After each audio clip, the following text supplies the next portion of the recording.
Voilà, nous sommes revenus tout doucement sur la plateforme principale et ce matin, j'aurai le plaisir de vous présenter notre frère Fabrice Cola qui aura la petite méditation de ce matin.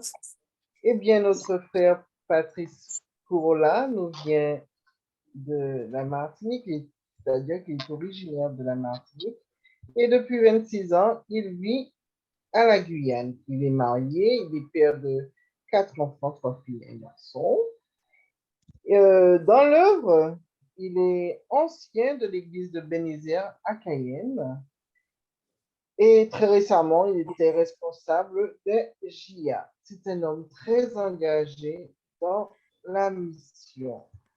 Patrice, je te laisse la parole afin que tu puisses nous nourrir sur les cieux, l'été des chrétiens. Tu nous en diras un petit peu plus ce matin. À toi. Bonjour Rose et merci pour la présentation. Bonjour à tous, que Dieu vous bénisse. Alors ce matin, les cieux, l'été du chrétien. Nous allons lire le verset dans titre 2 et le verset 13 qui nous dit « En attendant la bienheureuse espérance et la manifestation de la gloire de notre grand Dieu et Sauveur Jésus-Christ. » J'aimerais vous poser juste une question. Quelle est en ce matin ou en ce moment la pensée dominante de votre esprit? Prions. Notre Père Céleste, nous voulons te remercier parce que tu nous donnes cette opportunité de faire monter vers toi nos prières et de partager ce moment de vérité tiré de ta parole. Père éternel, que tu ouvres nos cœurs à l'entendement de ta parole et que tu nous nourrisses en ce matin et que toute gloire te revienne. Dans le doux nom de Jésus et pour ta gloire éternelle. Amen. Amen. Quelle est la pensée dominante de notre esprit ce matin? Est-ce la destination idéale pour ces vacances ou les vacances elles-mêmes? Est-ce nos difficultés? Est-ce une promotion ou autre chose? Que sais-je? Nous sommes arrivés à une période de vacances et nous pourrions penser effectivement à ce que nous allons faire pendant nos vacances. Là où nous irons avec nos enfants, par exemple, à la plage, randonnée, piscine, etc. Comment ne pas y penser? Pourtant, un événement majeur est attendu par beaucoup de personnes, mais certainement pas le nombre escompté pour le moment. C'est pour cela que nous devrions en parler, nous qui sommes enfants de Dieu. Nous devrions en parler plus souvent. Le retour de Jésus, je pense que vous l'avez compris. La parole de Dieu nous dit que Jésus reviendra avec puissance et une grande gloire. Il nous dit aussi que tout œil le verra. Frères et sœurs, chers amis, la trompette n'a pas encore retenti. La résurrection des justes décédés n'a pas encore eu lieu. Mais le temps est proche où les paroles de l'apôtre s'accompliront. Savez-vous que nous devons être transformés pour devenir comme le Christ, comme nous dit Paul dans Philippiens 3, verset 21?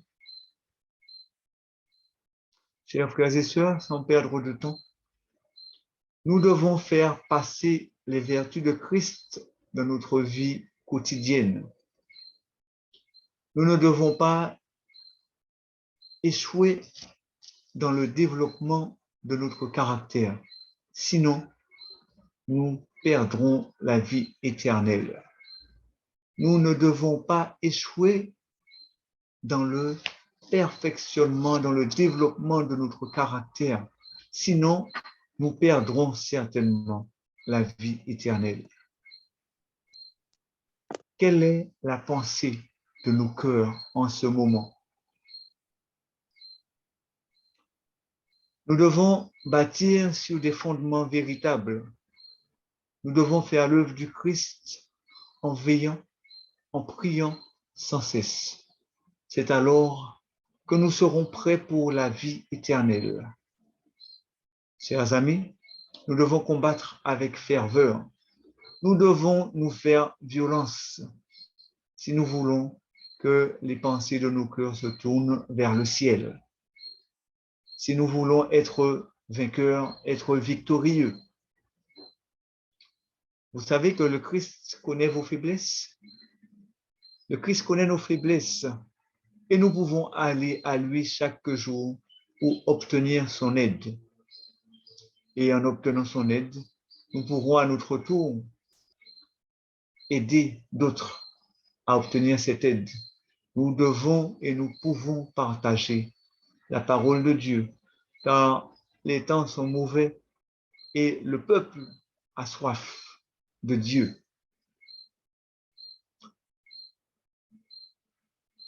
Nous n'avons pas besoin de mois de préparation physique,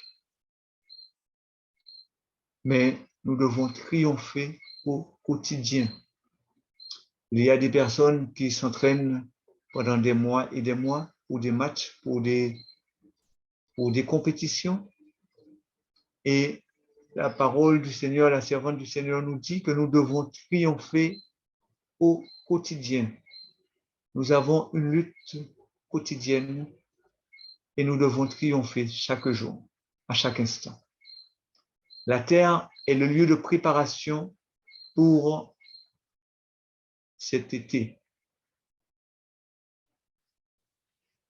Le temps passé ici-bas est l'hiver du chrétien. Les vents glacés, l'affliction souffle sur nous. Les problèmes, les difficultés, les vagues des épreuves roulent sur nous. Mais rappelez-vous bien que nous sommes dans le creuset de Dieu. Et dans un avenir proche, lorsque le Christ reviendra, chagrin, soupir, difficulté, affliction, affection, toutes ces choses cesseront à jamais. Alors surviendra l'été du chrétien. Nous pourrons dire que nous aurons à passer d'éternelles vacances auprès du Seigneur Jésus-Christ, tout en travaillant avec lui pour le bien de chacun de nous. Toutes les épreuves prendront fin, je vous le confirme, la parole de Dieu le dit, toutes les épreuves prendront fin. Il n'y aura plus ni malade, ni mort, ni billet à 1200 €. L'exemple de cette famille qui nous a été relaté par notre bien-aimé le pasteur, qui nous disait qu'ils ont payé combien d'argent pour un voyage aux Antilles, sauf que le petit dernier qui est né hors de la Guyane n'a pas de passeport pour la fièvre jaune, pour le vaccin, pour la descente en Guyane. Et il nous a dit qu'arrivé à l'aéroport, cette famille a été refoulée parce que le petit n'avait pas pris le vaccin. Que pourrions-nous dire à cette famille? Alors qu'on leur demande 800 € par personne pour prendre l'avion du lendemain. En tout cas, je vous confirme que ces billets à 1200 €, nous n'aurons plus à payer tout ça. Nous irons avec nos propres ailes. Le Seigneur nous permettra d'être changés en un instant, en un clin d'œil, pour que nous puissions monter à sa rencontre dans les airs. Il essuiera toute larme de nos yeux et la mort ne sera plus. Les premières choses auront disparu. Mon frère, ma sœur, en attendant la bienheureuse espérance et la manifestation de la gloire de notre grand Dieu et Sauveur Jésus-Christ, je t'encourage à avoir des pensées qui convergent vers les cieux, l'été du chrétien que tu es. Que Dieu te bénisse. Bonne journée à toi. Prions. Père éternel, nous voulons ce matin avoir des pensées qui nous élèvent vers toi. Nous voulons avoir des pensées qui nous permettent de vivre sur la terre cet hiver difficile et glacial, que nous puissions chaque jour être plus que vainqueurs par toi, par ton Fils qui nous a tant aimés. Que nous puissions avoir cette vision de l'été d'en haut, de cet été qui nous est offert gratuitement.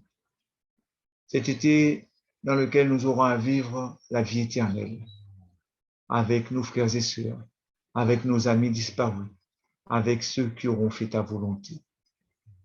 Aide-nous à partager, Seigneur, ta parole avec ces autres personnes que tu souhaites qu'ils soient sauvés aussi.